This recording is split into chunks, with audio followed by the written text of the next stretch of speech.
Olá, meu nome é Larissa Alves Marcelina, eu sou residente de ginecologia e obstetrícia do Hospital das Clínicas da UFG. E hoje eu vou ministrar uma aula sobre esteroidogênese e ciclo menstrual, que foi orientada pelo Dr. Gilberto de Matos e pelo Dr. Luiz Augusto Batista. Vamos iniciar então a discussão sobre esteroidogênese. Nós sabemos que os esteroides sexuais eles vão ser precursores da molécula de colesterol e podem ser divididos esses esteroides sexuais em três principais grupos de acordo com o número de carbonos.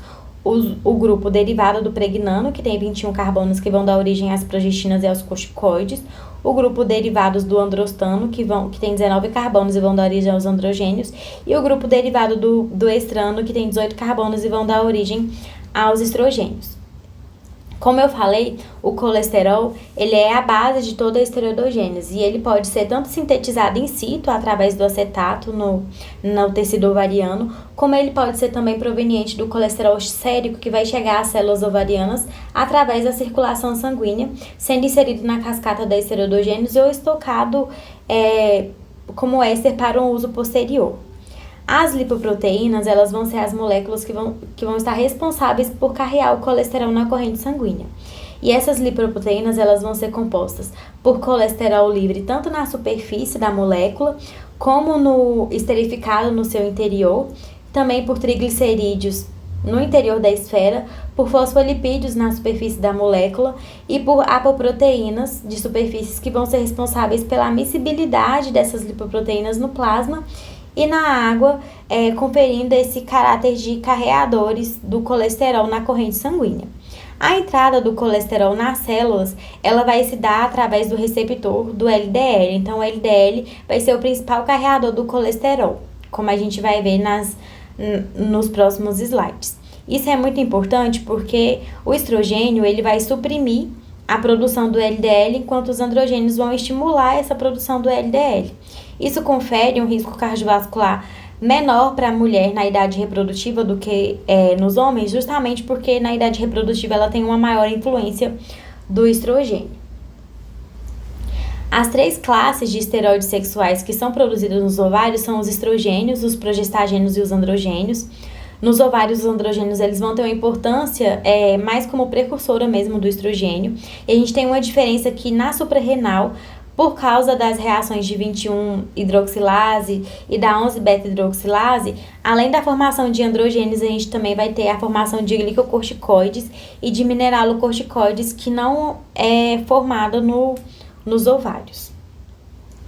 Iniciando então a falar sobre a biossíntese em si dos esteroides, na esteroidogênese, o início vai ser a partir da molécula de colesterol e o número de átomos de carbono vai ser reduzido para a formação dos produtos da cascata da esteroidogênese através de diversas reações, como a reação de desmolase, de desidrogenase, de hidroxilação, de oxirredução ou de saturação, através de enzimas esteroidogênicas, como as desidrogenases, ou principalmente as do grupo do citocromo P450.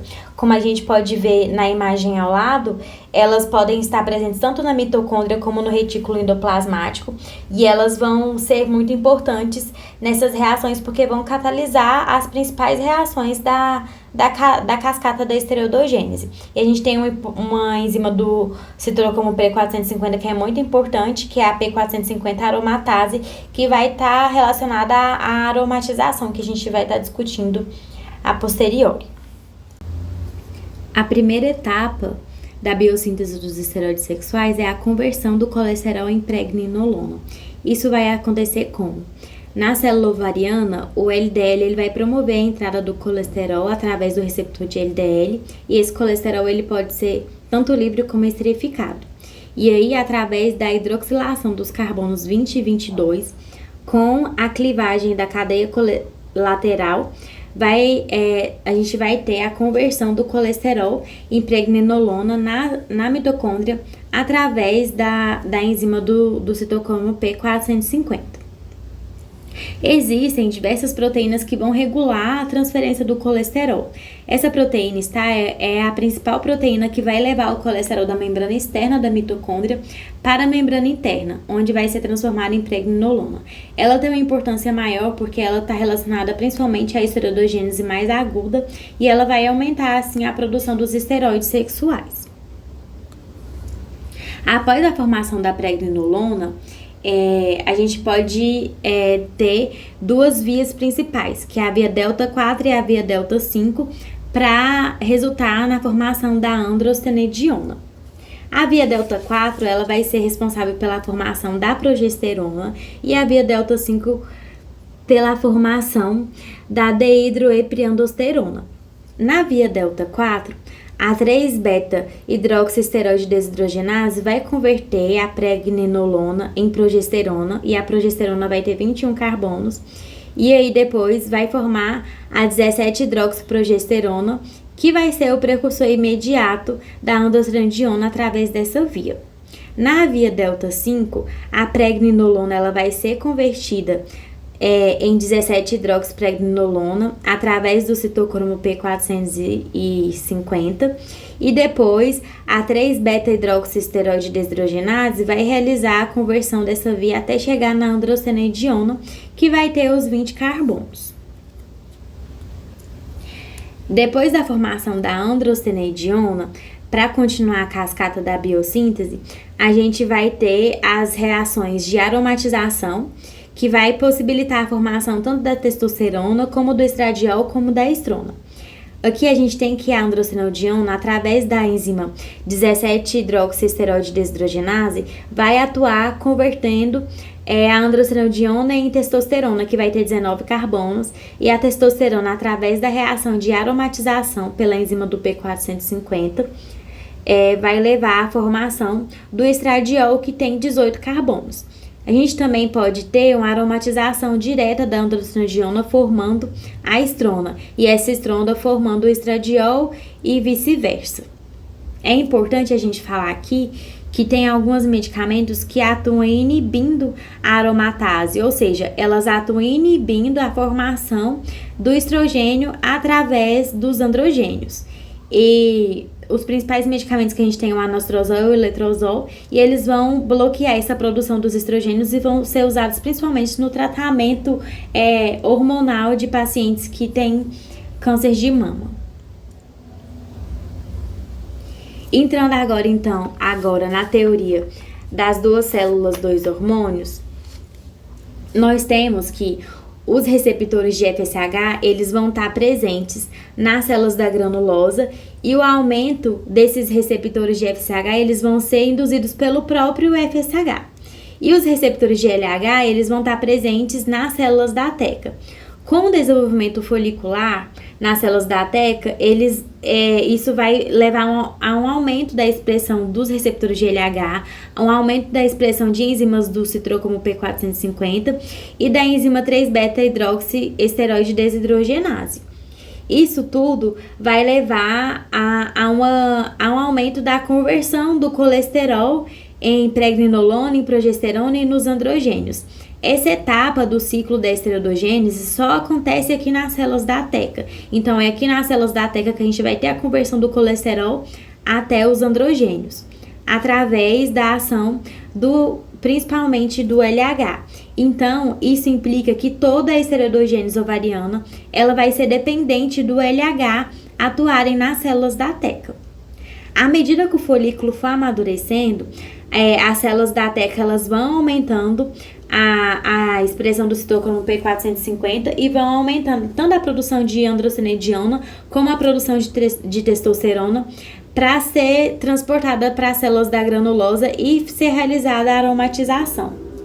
O FSH, ele vai induzir tanto a atividade da P450 ele vai induzir a atividade da P450 aromatase na granulosa e vai atuar na formação da estrona, do estradiol e das células da granulosa. Ou seja, o FSH, ele vai estar principalmente relacionado com essa reação de aromatização. Por isso que é considerado uma teoria das duas células, duas gonadotrofinas ou dois hormônios, porque o FSH e o LH e as duas células, as células da teca e as células da granulosa, estão agindo entre si e interdependentes. Então, não tem como ser produzido os estrogênios, não tem como ser realizada a cascata da esteroidogênese se não tiver essa reação das duas células e dos dois hormônios atuando em conjunto. Falando agora dos metabólitos do estrogênio, a gente tem que nós temos o estriol, a estrona e o estradiol como os principais metabólitos. Em relação à potência, nós sabemos que o estradiol ele é 100 vezes mais potente que o estriol, enquanto a estrona é 10 vezes mais potente que o estriol. A principal origem do estradiol nos ovários decorre da aromatização da testosterona. Além disso, ela também é formada pela conversão da estrona em estradiol, como a gente pode ver na imagem ao lado. O estradiol, esses metabólitos do estrogênio, eles são transportados livres ou ligados às proteínas plasmáticas e eles vão ser degradados no fígado como metabólitos excretados na bile ou na urina. É importante a gente saber que na pele, no tecido adiposo, os androgênios também podem ser convertidos em estrogênios, e então a gente pode ter reação de aromatização. E nas mulheres que vão ter uma obesidade central, elas têm uma maior produção de androgênios e, consequentemente, uma maior produção de estrona. Esses níveis elevados de estrona, elas podem inclusive causar um sangramento na pós-menopausa nessas mulheres. Falando sobre os receptores dos esteroides, nós temos duas grandes famílias de receptores, como a gente pode ver ao lado, os receptores de estrogênio e de progesterona. Os esteroides livres, eles irão se difundir e se combinar com os receptores específicos, levando à amplificação ou repressão da transcrição gênica dessas interações com sequências de DNA. Os esteroides, eles interagem com os receptores específicos conhecidos como receptores hormonais nucleares. Os receptores de estrogênio estão localizados no núcleo e a gente tem essas duas isoformas principais, que é ER-alfa e ER-beta, que se expressam em diferentes tecidos. Como a gente pode ver aqui na imagem, a gente tem no trato urogenital os dois tipos de receptores, mas no pulmão a gente só tem um tipo de receptor, no fígado só um tipo de receptor, na mama tem os dois. Então a gente tem essa diferenciação dos tipos de receptores de estrogênio de acordo com o tecido. Esses receptores, eles vão ser influenciados também pela atividade de alguns ligandes, como esse AF1 e o AF2. E existem agentes capazes de agonismo e antagonismo misto de estrogênio. Por exemplo, tem como exercer um agonismo via F1 com a ER-alfa e antagonismo em células que respondem apenas a ER-beta. Isso é importante para a gente entender a atuação dos moduladores seletivos dos receptores de estrogênio, porque eles vão se ligar ao receptor-alvo e vão produzir efeitos específicos nos tecidos, que vão atuar como agonistas em alguns e antagonistas em outros, sendo que a resposta também será modificada pela expressão relativa dos receptores ER no tecido-alvo. O principal agente que a gente tem aqui como exemplo é o tamoxifeno, que ele atua como antagonista nas mamas, é usado para tratamento no câncer de mama, e como agonista no útero. A gente tem que preocupar com a hiperproliferação da camada endometrial quando está usando o tamoxifeno. Falando sobre os efeitos sistêmicos dos estrogênios, a ação específica do estrogênio, ela vai estar associada ao tipo de receptor presente em cada sistema do organismo. Então, no útero, o estrogênio vai estar associado a uma proliferação do endométrio, vai aumentar a sensibilidade à ocitocina e está relacionado à produção de muco cervical. No ovário, ele vai ter um efeito mitótico sobre as células da granulosa, aumentando o processo de diferenciação mediado pelo FSH. Na mama, vai estar relacionado a crescimento e diferenciação dos epitélios do ducto, aumentando receptores de progesterona na mama. No fígado, vai estar relacionado com modulação metabólica, vai aumentar a expressão de genes da apoproteína, aumenta receptor de lipoproteína e diminui colesterol total e LDL, aumenta HDL. A regulação também de expressão gênica da coagulação e da fibrinólise e diminui fibrinogênio e o fator antitrombina 3 e aumenta essas outras enzimas. No sistema nervoso central, ele vai estar associado a um efeito neuroprotetor e no osso ele tem um efeito anti-reabsortivo. Falando da progesterona agora, a progesterona ela vai ser produzida principalmente pelo corpo lúteo e ela vai ser transportada pela proteína, vai ser transportada ligada a proteínas plasmáticas como a transcortina e a proteína ligante do cortisol e excretada na urina. As principais funções da progesterona vai ser alterações secretórias do endométrio, a promoção e a manutenção da implantação, o desenvolvimento dos lóbulos e alvéolos mamários, vai ter efeitos sobre a contratilidade uterina, ações antiandrogênicas e efeitos sobre o útero no início da gravidez. Diferenciação do estroma, secreção glandular e a proliferação cíclica do endométrio.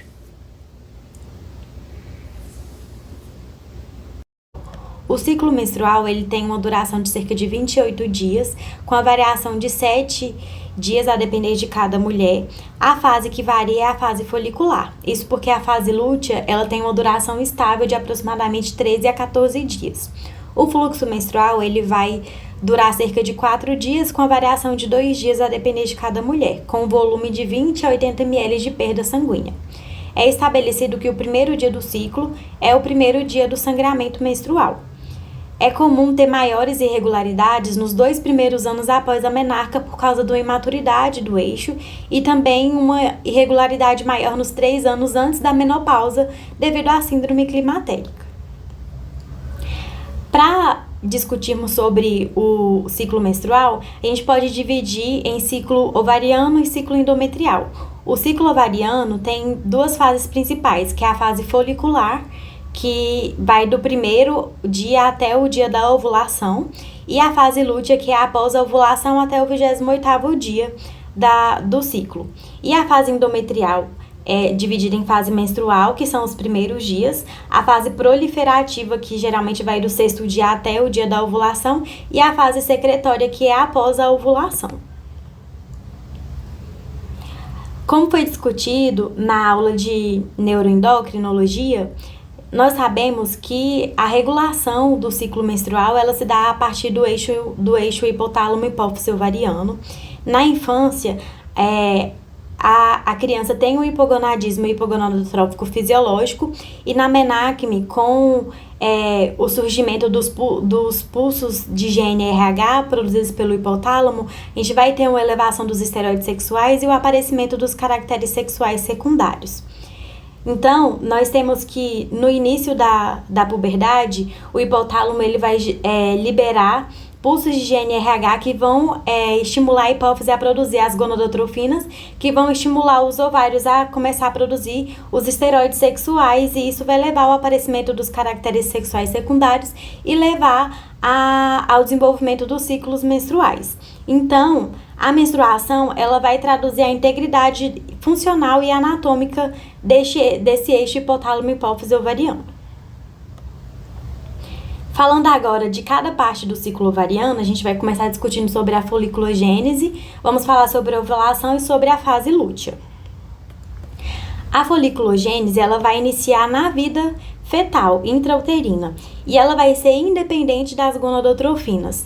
Por volta da 5ª à 6ª semana da gestação, as células germinativas vão migrar para a crista genital. Da 6ª à 8ª semana, a gente vai ter uma multiplicação mitótica dessas células germinativas. E por volta da 20ª semana, a gente já vai ter a formação do folículo primordial, que vai ser cerca de 6 a 7 milhões de oócitos. Nessa fase, a meiose é interrompida e aí o oócito vai ficar estacionado no diplótemo da prófise da fase meiótica 1. E a gente vai ter, então, na vida intraembrionária, esse folículo primordial. A maioria dessas células germinativas, elas se perdem ao decorrer da vida por atresia ou por apoptose. No nascimento, a mulher vai ter cerca de 1 a 2 milhões dessas oogônias. No início da puberdade, já vai ter menos de 400 mil oogônias. E aí, no início da puberdade, a gente vai ter esse folículo primário, que vai ser formado pela multiplicação das células da granulosa ao redor do folículo, mas menos de 500 desses ócitos vão ser destinados a uma ovulação futura. O folículo primário, na puberdade, a partir da ação do FSH, vai levar ao folículo pré-antral, que acontece por causa da proliferação das células da granulosa em múltiplas camadas, como a gente pode ver na imagem ao lado. Nessa etapa, a gente vai ter uma diferenciação das células do estroma em teca interna e teca externa, e a granulosa vai começar a fazer a esteroidogênese. Com o aumento, então, do FSH e do estrogênio, a gente vai ter um acúmulo maior de receptores de FSH nas células da granulosa, o que vai intensificar a sua proliferação. Esse aumento do estrogênio do FSH que a gente pode ver nessa fase folicular vai aumentar a produção do líquido folicular, formando então essa cavidade antral e formando o folículo antral. Essa cavidade antral vai ser um ambiente endócrino rico em hormônios, em fatores de crescimento e de citocina.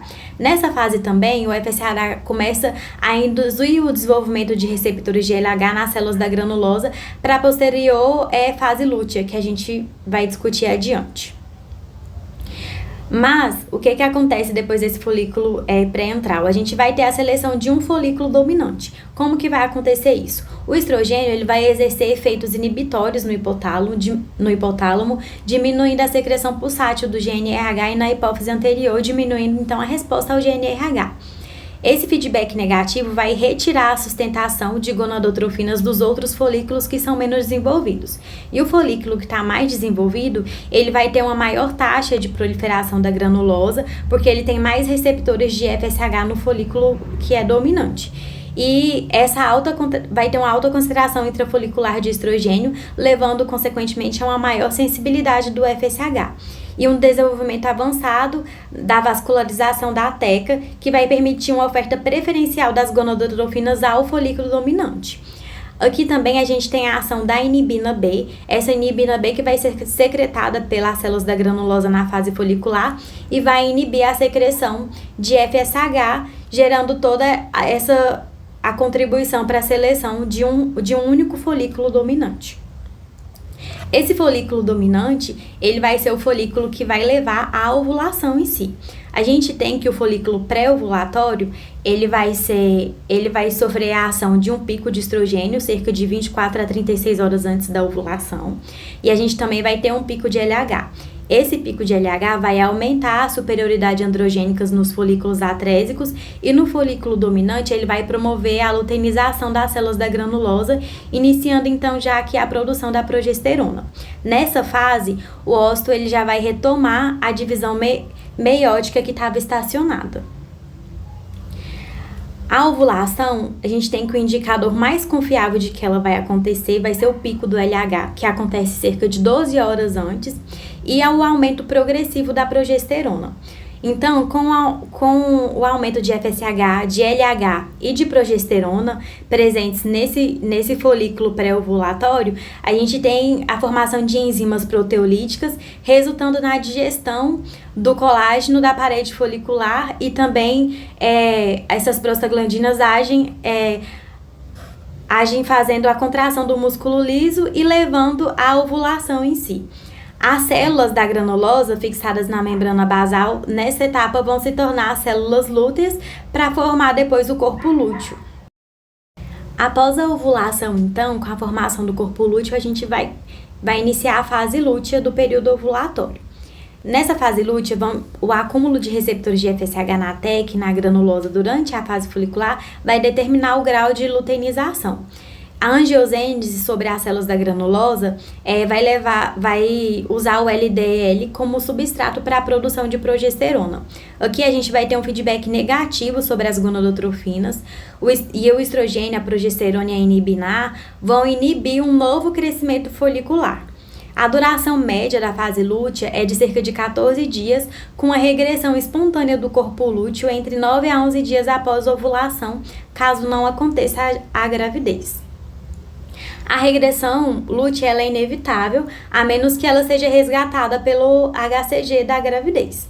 E a função endócrina do corpo lúteo ela é crucial durante as primeiras 7 a 9 semanas da gravidez, até que a placenta estabeleça sua esteroidogênese.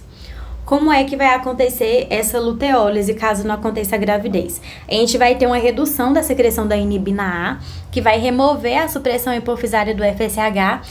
Isso vai reduzir a esteroidogênese com o retorno da secreção pulsátil do GNRH, levando novamente a um aumento progressivo do FSH e um novo resgate de uma nova corte de folículos que vai iniciar um novo ciclo menstrual. O ciclo endometrial pode ser dividido em fase proliferativa, fase secretória e fase menstrual. A fase proliferativa, ela vai ter principalmente um efeito estrogênico, e aí a gente vai ter uma proliferação de células estromais e epiteliais e o crescimento das glândulas endometriais e da vascularização. Nessa fase, o espessamento do endométrio chega a cerca de 12 milímetros. Na fase secretória, a gente vai ter influência do efeito estrogênico e progestagênico, tem uma leve proliferação adicional e excesso de substâncias secretoras. Nessa fase vai ter um acúmulo sanguíneo de lipídios e glicogênios nas células estromais e a espessura endometrial após a ovulação é de cerca de 14 milímetros. Na fase menstrual é a fase que a gente vai ter a queda estrogênica e progestagênica, e aí isso vai levar a vasoespasmos e diminuição de nutrientes. Nessa fase a gente vai ter áreas hemorrágicas com rápido crescimento que vão deslocar as camadas necróticas do útero. Aqui a espessura endometrial após cerca de um dia de menstruação chega a ser cerca de 2 milímetros, como a gente pode ver aqui na imagem. Nessa imagem, a gente pode ver como que é cada fase do ciclo menstrual de acordo com a histologia. Na figura A, a gente tem a fase proliferativa, que está variando de retas para ligeiramente espiraladas. Tem glândulas tubulares que são revestidas por epitélio colunar pseudoestratificado com mitosas espalhadas. A imagem B é o início da fase secretora. Nela, as glândulas já vão ser mais espiraladas, com diâmetro ligeiramente ampliado, e elas vão ser revestidas por epitélio colunar simples, com váculos subnucleados claros, como a gente pode ver na imagem. Na imagem C já é o final da fase secretora. Nela, as glândulas já estão mais dilatadas e serrilhadas, com uma secreção intraluminal, e elas são revestidas por células colunares curtas. Na imagem D, a gente tem a fase menstrual. Nela, a gente pode perceber um endométrio fragmentado, com estrona condensado e glândulas com váculos secretores observados em um fundo de sangue, como a gente pode ver na imagem. Nessa imagem, nós podemos ver a síntese de todas as fases do ciclo menstrual. A gente vê a fase folicular, a fase lútea, a fase menstrual, a fase proliferativa e secretória. Então, nós temos aqui, por exemplo, que na fase folicular a gente vai ter um aumento do FSH e do LH que vai culminar no aumento do estradiol, e esse aumento do estradiol esse pico antes da ovulação vai levar a um pico por feedback positivo do LH. Isso vai promover a ovulação aqui, e após isso a gente tem uma queda de FSH e de LH, e pela formação do corpo lúteo um aumento principalmente da progesterona nessa etapa. E aqui isso vai culminar com uma proliferação e com uma maturação do tecido endometrial. Caso a mulher não engravide, o ciclo vai iniciar novamente pelo recrutamento de novos folículos e vai iniciar uma nova fase folicular e assim por diante. Se a mulher engravidar, como a gente pode ver aqui, o corpo lúteo ele vai permanecer e ele vai levar à formação de um corpo lúteo da gravidez, que vai ser responsável por aumentar os níveis de progesterona, manter os níveis de progesterona alto, e o HCG também, que vai começar a ser formado pelo sincicitroflobasto, vai contribuir para essa manutenção dos hormônios sexuais em aumento. Essas foram as referências utilizadas para ministrar a aula. Muito obrigada pela atenção.